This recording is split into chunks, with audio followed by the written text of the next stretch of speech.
Hello दोस्तों, ये video सभी एसएससी सीजीएल एस्पिरेंट के लिए बहुत ही ज़्यादा महत्वपूर्ण है। इसमें हम डिस्कस करेंगे कि एसएससी सीजीएल के थ्रू कौन कौन सी पोस्ट आपको मिलती हैं और उनसे रिलेटेड कंसर्न डिपार्टमेंट कौन सा है। देन इसमें फर्दर हम डिस्कस करेंगे कि क्या एज लिमिट होती है पर्टिकुलर पोस्ट के लिए और पे लेवल क्या है, ग्रेड पे क्या है उस पर्टिकुलर पोस्ट का, और उस पोस्ट के लिए सीपीटी या डीएसटी रिक्वायर्ड है या नहीं है। सीपीटी में आपका सिंपल एमएस एक्सेल की और एमएस पावर पॉइंट की नॉलेज चेक की जाती है और डीएसटी में आपका डेटा एंट्री चेक किया जाता है कि कितनी स्पीड से आप कोई भी पैसेज हो गया, पैराग्राफ हो गया, वो टाइप कर सकते हो। तो ये दोनों चीज़ें होती हैं। और कलर ब्लाइंडनेस पर्सन किस पोस्ट के लिए सूटेबल है, वो सभी चीज़ें यहाँ पे हम देखेंगे एक एक करके।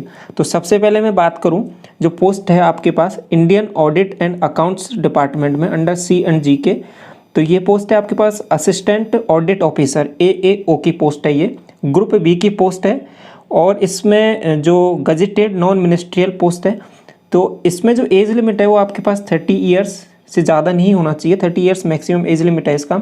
लेवल 8 की आपके पास पोस्ट है, यानी 4800 ग्रेड पे है इसका, ठीक है। DST और CPT इसके लिए रिक्वायर्ड नहीं है। सिंपल जो आपका एवेल्यूएशन किया जाएगा वो आपका इकोनॉमिक्स का जो पेपर होगा उसके बेसिस पर, और आपका प्री एंड मेंस में आपके 3 पेपर हो गए। मेंस में 3 पेपर कौन कौन से हो गए आपके, एक तो इकोनॉमिक्स का हो गया, एक इंग्लिश का पेपर हो गया और मैथ्स का पेपर हो गया। इनके बेसिस पे आपका एवेल्यूएशन किया जाएगा, ठीक है। और यहाँ पे ये सूटेबल है ये कैंडिडेट। देन आगे मैं बात करूँ, सेकेंड पॉइंट ये हो जाएगा आपके पास Indian audit and accounts department. वो सेम ही डिपार्टमेंट है, लेकिन इसमें आगे चीज़ क्या है कि असिस्टेंट अकाउंट्स ऑफिसर, ऊपर वाला था वो ऑडिट ऑफिसर था, ये अकाउंट्स ऑफिसर है। ग्रुप B की पोस्ट है ये भी, और ये भी गजेटेड पोस्ट है। और इसके बाद में मैं डिस्कस करूँ यहाँ पे भी एज लिमिट सेम ही है, और जो इसका ग्रेड पे है वो भी यहाँ पर सेम ही है। लेवल 8 की पोस्ट है, इसके लिए भी CPT और DST रिक्वायर्ड नहीं है, ठीक है। डायरेक्ट आपका एवेल्यूएशन किया जाएगा, DB कराना है इसके बाद में आपको। देन जो अगली पोस्ट है थर्ड पे मैं बात करूँगा, जो डिपार्टमेंट है उससे related concern department central secretariat service, ठीक है। तो CSS बोलूँगा इसको। तो ये हो जाएगा असिस्टेंट सेक्शन ऑफिसर। तो ये है जो पोस्ट आपके पास। इसके लिए जो एज लिमिट है वो 20 to 30 ईयर्स है, ठीक है। यानी 18 ईयर्स तक कैंडिडेट अवेलेबल इसमें एलिजिबल नहीं रहेंगे। 20 ईयर्स मिनिमम एज है इसका और 30 ईयर मैक्सिमम। और लेवल 7 की पोस्ट है आपके पास, 4600 ग्रेड पे की पोस्ट है। CPT इसमें रिक्वायर्ड है, ओके। तो आगे मैं बात करूँगा फर्दर, तो मिनिस्ट्री ऑफ रेलवे के अंडर में बात करूँ ASO की जो पोस्ट है, ये सभी जो पोस्ट हैं ASO वाली, ये सभी ग्रुप B की पोस्ट हैं, ये बात ध्यान रखनी है यहाँ पे। और ये जितने भी ASO की पोस्ट है आगे मैं फर्दर बात करूँगा, तो इनमें 2 पोस्ट में जो ये मिनिस्ट्री ऑफ रेलवे है और इंटेलिजेंस ब्यूरो, इन दोनों के अंडर आपके पास CPT यहाँ कंसर्न नहीं करा, आपके पास रिक्वायर्ड नहीं है। केवल जो ये आपकी CSS वाली है इसमें आपका CPT कंडक्ट कराया जाएगा। और ये पोस्ट हैं, ये सभी ASO वाली पोस्ट हैं, वो लेवल 7 की पोस्ट है, ठीक है। यहाँ ये चीज़ आपको ध्यान रखनी है। ASO देखो यहाँ तक पोस्ट है ये, और ये सभी लेवल 7 की पोस्ट है, यानी 4600 ग्रेड पे वाली आपकी पोस्ट है। और जो ये CPT कंडक्ट कराया जाएगा वो आपके, एक तो ये आपका यहाँ पे मैं हाईलाइट कर देता हूँ आपको, तो ये 3rd नंबर है CSS वाला, इसमें आपका CPT होगा। और इसके बाद में CPT होगा ये वाला, ये यहाँ पे देख पा रहे होंगे आप, ministry of external affairs MEA, ठीक है। और एक इधर ये है आपका AFHQ ministry of defence 8 number, ठीक है। तो इसमें इन सभी में ये 3 पोस्ट आपको दिख रही होंगी यहाँ पे। इनमें आपका ASO वाली जो पोस्ट है इनमें आपका CPT कंडक्ट कराया जाएगा, बाकी में नहीं है, ओके। और एज लिमिट की मैं बात करूँ, ये यहीं पर आपकी एज लिमिट वो 20 से 30 के बीच में एज लिमिट है आपका यहाँ पे भी। और इस वाली में आपका 30 से अब नहीं होनी चाहिए, मिनिमम कोई नहीं है IB वाली में। तो ये चीज़ आपको क्लियर हो गई यहाँ तक। तो और आगे की जो ये पोस्ट है इनमें किसी में भी आपके पास नारकोटिक्स हो गया, सेंट्रल विजिलेंस कमीशन हो गया, और सेंट्रल एडमिनिस्ट्रेटिव ट्राइब्यूनल हो गया, ASO की जितनी भी पोस्ट हैं इनमें किसी में भी आपका आगे CPT कंडक्ट नहीं कराया जाएगा, ठीक है। तो ये जो CPT का एग्ज़ाम है वो कुछ लिमिटेड पोस्ट में ही है, और बाकी में आपका डायरेक्ट इवेल्यूएशन किया जाएगा Tier 2 के बाद में, ठीक है। Tier 2 के बाद में आपका Tier 3 है, उसके बाद में जो भी मार्क्स हैं उनके बेसिस पे आपका इवेल्यूएशन किया जाएगा। आगे मतलब उसमें कोई टाइपिंग टेस्ट इस टाइप का कोई टेस्ट नहीं है, ये बात क्लियर है आपको। आगे चलें, इसके बाद में आगे बढ़ते हैं। 13 नंबर पॉइंट पे आई है जो असिस्टेंट की पोस्ट, ठीक है। ASO तक हमने देख लिया यहाँ पे। तो ज़्यादातर आप यहाँ देखोगे कि CPT कुछ लिमिटेड पोस्ट के लिए ही है। तो आगे जो है ये भी ग्रुप बी की पोस्ट है 30 नंबर पर, और ये भी लेवल 6 की पोस्ट आ जाती है। तो इसके बाद में जो लेवल 6 की पोस्ट है वो 42वें ग्रेड पे है, ओबीएस है। तो असिस्टेंट की पोस्ट है यहाँ पे, और मिनिस्ट्री ऑफ टूरिज्म हो गया, एनफोर्समेंट, ईडी वाली पोस्ट हो गई, ग्रुप बी की पोस्ट है ये सभी, और ये लेवल 6 की पोस्ट है, ठीक है। इनमें किसी में भी आपके पास वो CPT या DST कोई रिक्वायर्ड नहीं है। जो ये मिनिस्ट्री ऑफ माइंस है इसमें आपके पास CPT कंडक्ट कराया जाएगा। ये लेवल 6 की पोस्ट है, और इसमें जो एज लिमिट है वो भी 30 ईयर्स है, ठीक है। ये जो इसमें है 18 से 30 साल माना है इसमें ईडी वाली में, जो 15 नंबर पे आप पोस्ट देख पा रहे हो। और एक चीज़, और इसका PDF मैं आपको टेलीग्राम चैनल पर डाल दूँगा, वहाँ से आप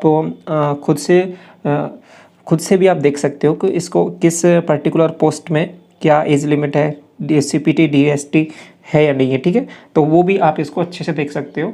मैं आपको यहाँ पे एक जनरल आइडिया दे देता हूँ कि क्या क्या किस किस पोस्ट में कैसा होता है, ठीक है। तो बाकी आप एक एक पोस्ट के बारे में अच्छे से यहाँ पे देख सकते हो। तो आगे मैं बात करूँ इसमें फर्दर, ये जो 2 पोस्ट है इनमें आपका CPT कंडक्ट कराया जाएगा, और लेवल 6 की पोस्ट है ये। और फर्दर जो 18 नंबर पे आप देख पा रहे होंगे कि नारकोटिक्स कंट्रोल ब्यूरो, ठीक है, MHA, ministry of home affairs के अंदर ये पोस्ट है आपके पास, टेक्सटाइल वाली हो गई। इनमें किसी में भी आपका यहाँ तक ये 22 तक जो भी असिस्टेंट की पोस्ट है, इसमें किसी में भी आपका DST और CPT किसी में भी नहीं है। डायरेक्ट आपका ये सभी ग्रुप बी की पोस्ट है, और ये लेवल 6 की पोस्ट है, ओबीएस है, ठीक है। इसके बाद में जो इंस्पेक्टर वाली पोस्ट है लेवल 7 वाली, इनको थोड़ा सा समझना ध्यान से कि इसमें थोड़ा सा कन्फ्यूजन रहता है कि जो इंस्पेक्टर है आपका इनकम टैक्स इंस्पेक्टर, ये ग्रुप सी की पोस्ट है, और लेवल 7 की पोस्ट है। वैसे 4600 ग्रेड पे वाली पोस्ट है। मैक्सिमम जो इसकी एज लिमिट है वो 30 ईयर्स है, और लेकिन इसमें क्या है कि आपके पास आगे कोई फर्दर प्रोसेस नहीं है, DST या CPT ऐसा कुछ नहीं है इसमें। और जो लेकिन जो आगे की ये जो प्रोसेस, ये आपके पास पोस्ट है, ये देख पा रहे होंगे आप, सेंट्रल एक्साइज वाली, जो सेंट्रल आपके पास board of indirect and customs के अंदर डिपार्टमेंट है, और ये दूसरा भी यही डिपार्टमेंट आपका हो गया, और इनडायरेक्ट टैक्सेस कस्टम्स के अंदर, और ये ईडी वाला डिपार्टमेंट हो गया। इन सभी में आपके पास यहाँ तक मैं बात करूँगा, देखो यहाँ तक, ईडी को छोड़ दीजिए, ईडी में नहीं है आपके पास। ये 3 जो पोस्ट हैं आपके पास, ठीक है, 25, 26, 27, ये तीनों सेंट्रल एक्साइज हो गया, प्रिवेंटिव ऑफिसर हो गया, और एग्जामिनर, इन तीनों में आपका CPT कंडक्ट कराया जाएगा, ठीक है। लेवल 7 की पोस्ट है, 4600 ग्रेड पे आपकी है यहाँ पर, और 30 साल मैक्सिमम ईयर्स आपके पास है। और ये जो इसमें रिलैक्सेशन भी रहता है कैटेगरी वाइज, और अदर जो भी रिलैक्सेशन होता है उस हिसाब से। तो ये आप समझ पा रहे होंगे यहाँ तक ये सभी चीज़ें। इसके बाद में फर्दर में बात करूँगा, जो ये आगे जो DA वाली पोस्ट होती है, डिविजनल अकाउंटेंट हो गया, सब इंस्पेक्टर हो गया, इन किसी में भी, ठीक है, आगे किसी भी पोस्ट में आप देख पा रहे होंगे कोई भी आगे फर्दर प्रोसेस नहीं है।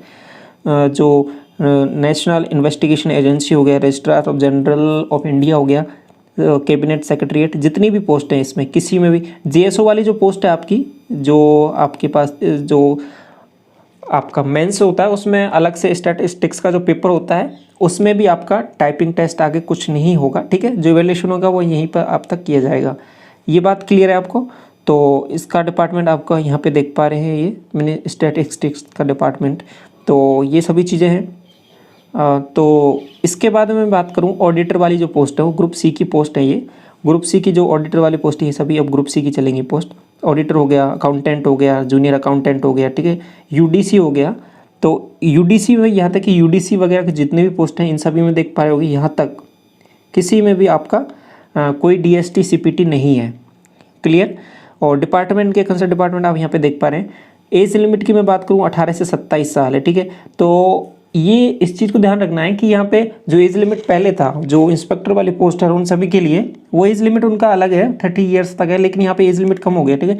तो जिनका भी क्रूशियल एज यहाँ पे 27 साल आ रहा है तो वो इसके एलिजिबल नहीं रहेंगे, ठीक है। 27 साल के बाद 28 हो रहा है तो वो इनको ध्यान रखना है कि जो भी कैंडिडेट है तो इन पोस्ट के लिए तो एलिजिबल नहीं रहेंगे, तो उनको अभी उन्हीं पोस्ट के लिए मेहनत करना पड़ेगा ज़्यादा, क्योंकि वो पोस्ट भी हायर लेवल की है और उनका कट ऑफ भी थोड़ा सा अच्छा जाता है, ठीक है।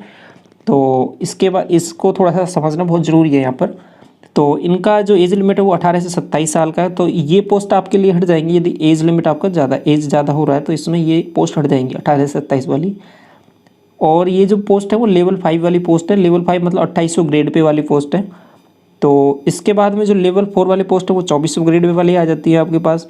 तो इनमें जो ये वाला है लास्ट में दिख रहा है आपको DST, इसमें DST कंडक्ट कराया जाएगा। ये जो टैक्स असिस्टेंट की पोस्ट है, और ये वाला UDC।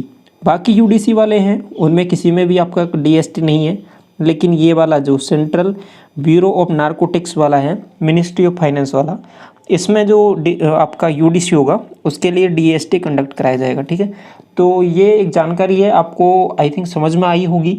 मैंने कोशिश करी है आपको समझाने की। तो इनमें ये जानना बहुत ज़रूरी है कि कौन सी पोस्ट के लिए DST होगा, आगे फर्दर प्रोसेस है Tier 3 के बाद में, और किस में डायरेक्ट आपका DB होगा। तो पोस्ट प्रेफरेंस के दौरान ये सभी चीज़ें आपको प्रिपेयर करना बहुत ज़रूरी होता है, नॉलेज होना कि किस हिसाब से कौन सा डिपार्टमेंट है, क्या ग्रेड पे है उसका, और एज लिमिट क्या है उस पर्टिकुलर डिपार्टमेंट में। ठीक है, तो ये सभी चीज़ें आपको यदि आप SSC CGL एस्पिरेंट हो तो आपको जानकारी होना ज़रूरी है ये सभी चीज़ें। ठीक है, तो ये सभी चीज़ें हैं। इसके बाद इनके जो नंबर ऑफ़ वैकेंसीज है ये 2021 का है। ठीक है, तो ये नंबर ऑफ़ वैकेंसीज़ भी यहाँ पे दे रखी हैं, तो ये आप देख सकते हो।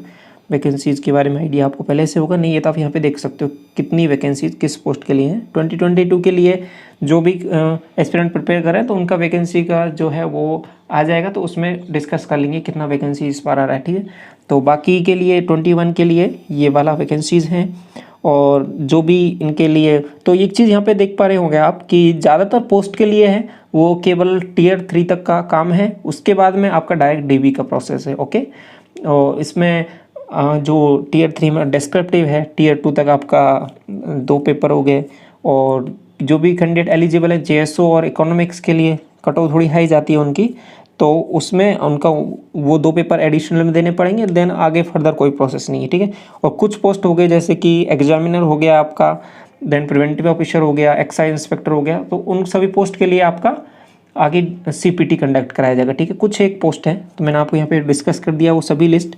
तो इनका एक चार्ट बना सकते हैं या फिर ये PDF आप अपने पास रख सकते हैं, तो इससे एक आपको आइडिया रहेगा कि किस पोस्ट में क्या आगे प्रोसेस रहता है। ठीक है, तो ये डिपार्टमेंट है अराउंड यहाँ पे 54 एक तरीके से डिपार्टमेंट हो गए, पोस्ट हो गई, तो अलग अलग जो भी सभी ये CGL के थ्रू ही आपके पास मिलती हैं। ठीक है, तो ये एक जानकारी आपको आई थिंक समझ में आई होगी। आपको ये वीडियो आपको एक आइडिया मिला होगा इसमें कि क्या चीज़ें होती हैं। ठीक है, तो चलिए, यदि फिर भी आपको कोई डाउट है कोई किसी भी चीज़ से रिलेटेड तो आप पूछ सकते हैं। तो इस वीडियो में यहीं तक रखते हैं। Thank you so much.